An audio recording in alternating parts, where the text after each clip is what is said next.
Assalamualaikum warahmatullahi wabarakatuh. Alhamdulillahirabbil alamin. Allahumma shalli ala Muhammad wa ala ali Sayyidina Muhammad. Pemirsa tercinta yang dirahmati oleh Allah Subhanahu wa taala,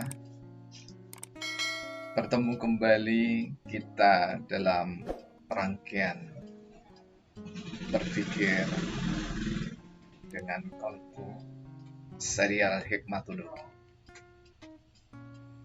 Pemirsa, di tengah hiruk pikuk pemilihan kepala daerah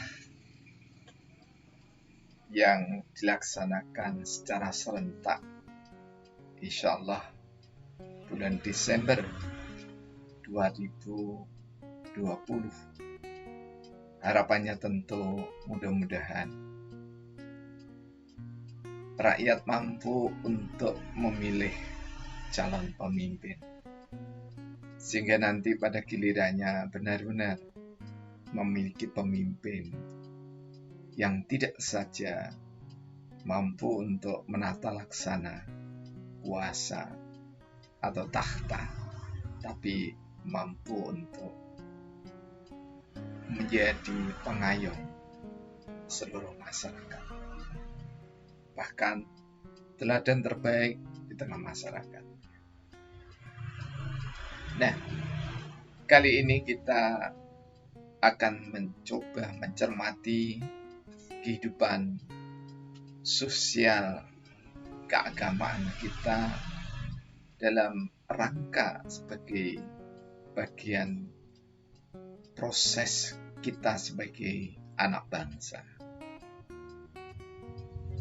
Kali ini kami akan menurunkan hasil pemikiran atau riset sederhana yang kami kemas di dalam syair Hikmatologi Kehidupan atau syair Sabdana yang ke-3498. Kami tulis pada tanggal 16 Maret 2018. Jadi risetnya cukup lama. Pemirsa yang dirahmati oleh Allah Subhanahu wa taala, Hikmatologi Fitri dengan religi, hidup dan kehidupan insani fitri. Dengan hikmatologi, manusia bijak menata alam lestari. Dengan ilmu pengetahuan, kualitas kehidupan manusia terpuji. Dengan seni, hati fitri manusia lembut berseri. Dengan teknologi, manusia mampu memanfaatkan alam bernurani. Dengan keterampilan, manusia mengelola lingkungan indah berseri. Semua kehidupan indah damai karena hikmatologi mendasari. Nah, pemirsa yang dirahmati oleh Allah Subhanahu wa taala, kata hikmatologi kita bisa didapatkan di dalam Alkitab, Taurat, Zabur, Injil, dan juga di dalam Al-Quran dan berbagai kitab yang diyakini oleh anak manusia. Cukup lama kami mengelana di dalam samudra ilmu sosial, politik, dan kebijakan.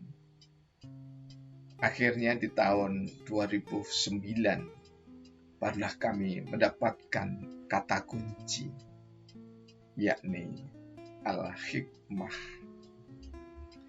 Yang sebenarnya ini adalah bukan barang yang baru di dalam dunia spiritual, karena ada ilmu hikmah di dalam kajian di lingkungan pesantren.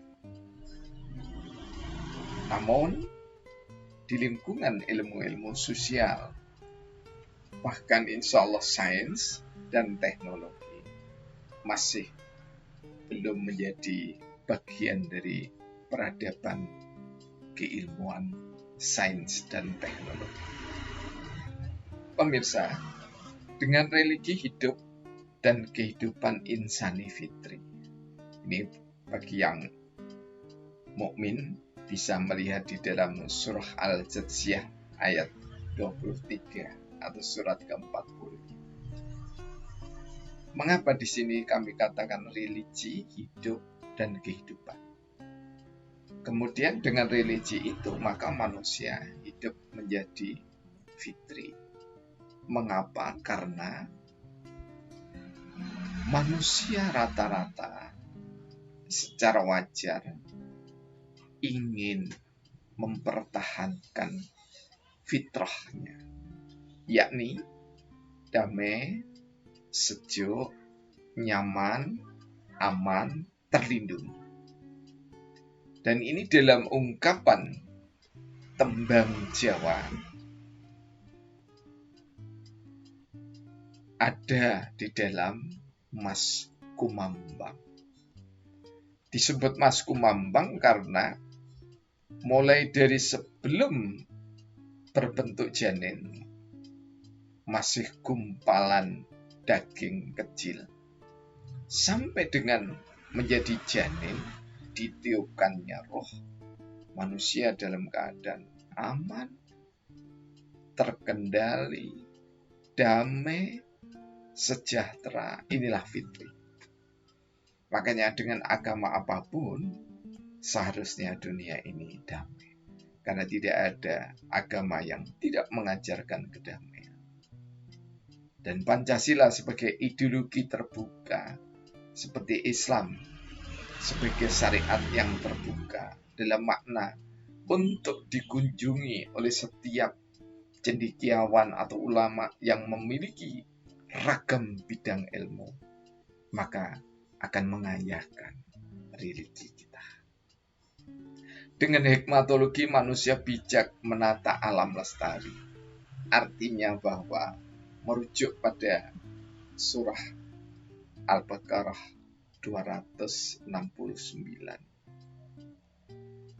Orang-orang yang sudah dewasa menjadi niscaya untuk bijak, adil dalam menilai diri dan saudara, bahkan dalam memanfaatkan diri dan kerjasama dengan saudaranya.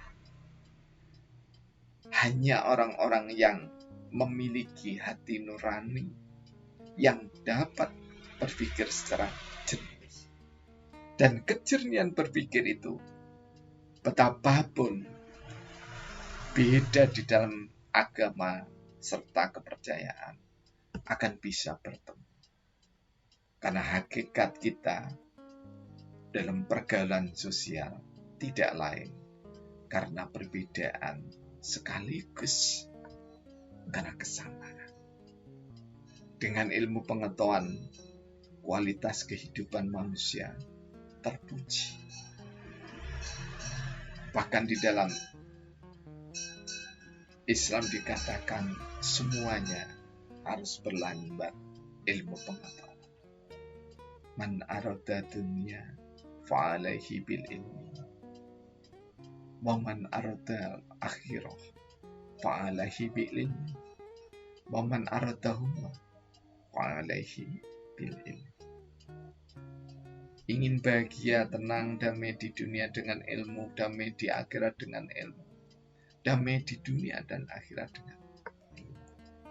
Makanya orang-orang yang beriman dijanjikan yarfa'illahu alladzina amanu minkum walladzina utul ilma darajat. Orang yang memadukan keimanan dan keilmuannya, Allah janjikan akan angkat derajatnya melebihi orang yang beriman namun tidak berilmu pengetahuan. Seni. Jadi dengan seni hati fitri manusia lembut berseri. Seni juga diajarkan. Seni pahat kita bisa melihat di dalam surah Al-A'raf 74. Seni pahat ini sudah dimulai sejak zaman nabi-nabi. Di antara nabi yang terkenal, salah satunya adalah Nabi Sulaiman alaihissalam. Seluruh kerajaannya dihias dengan bagus dan rapi. Piring-piring besar dihias dengan indahnya. Bahkan sampai sekarang, arca-arca peninggalan Nabi Sulaiman yang sekali lagi tidak diperhalakan masih bisa dilacak keberadaannya. Dengan teknologi manusia mampu memanfaatkan alam perenungan. Maknanya bahwa teknologi itu hendaknya digunakan secara arif, secara bijak. Karena ketika ilmu dan teknologi tidak digunakan secara arif, maka akan merusak lingkungan. Karena itu dengan keterampilan manusia mengelola lingkungan indah berseri. Sebab apa? Allah mengingatkan dalam surah Ar-Rum ayat 41. Kerusakan di darat dan di laut itu karena tangan manusia. Tangan itu tidak selalu berbentuk tangan, tetapi alat-alat berat, bulldozer dan seterusnya, yang tanpa perhitungan mengeruk sungai, mengeruk lautan. Sungguh alam tidak berseri. Banjir ketika hujan bukan karena hujan, namun karena sebagian besar wilayah yang seharusnya ada tumbuhan dan tanaman diluluh lantakkan oleh manusia. Bijak kiranya, meskipun sudah cukup terlambat, kita menata laksana lingkungan di tempat kita masing-masing. Semua kehidupan indah, damai, karena hikmatologi mendasari. Mengapa simpulan syair dari hasil riset ini kami mengatakan semua kehidupan indah, damai karena hikmatologi mendasari? Karena hikmatologi itu bermuara, bersumber dari keimanan yang ada di dalam hati. Dan keimanan yang ada di dalam hati pada saat terus-menerus dipelihara sesuai dengan agama dan kepercayaan kita masing-masing, maka kita akan mampu bersyukur dengan memanfaatkan alam untuk kesejahteraan, untuk kebahagiaan kita semua. Tidak saja manusia yang berbahagia, namun alam, flora, fauna, lingkungan alam semesta berbahagia. Bukankah Rasulullah Sallallahu Alaihi Wasallam menghentikan bersabda di dalam hadis yang diriwayatkan oleh Imam Abu Daud, insyaallah, bagi pengelana ilmu, pengetahuan, termasuk sains dan teknologi, termasuk santri dan guru-gurunya, dosen dan mahasiswanya, guru dan murid-muridnya, serta orang tua yang menghantar, membimbingnya, membiayainya. Semua dawuhnya Rasulullah didoakan oleh alam semesta, disimbolkan seluruh ikan-ikan di laut mendoakan orang-orang yang ada di jalan ilmu pengetahuan. Tentu dasarnya adalah keimanan. Semoga pertemuan kita ini lebih memiliki manfaat untuk kita mendudah-dudah kembali sesuai dengan keyakinan dan agama kita masing-masing, bahwa hikmah teologi adalah keniscayaan bagi semua anak manusia, bagi seluruh peradaban bangsa, bagi seluruh alam semesta. Billahi taufiq wal hidayah. Wassalamualaikum warahmatullahi wabarakatuh.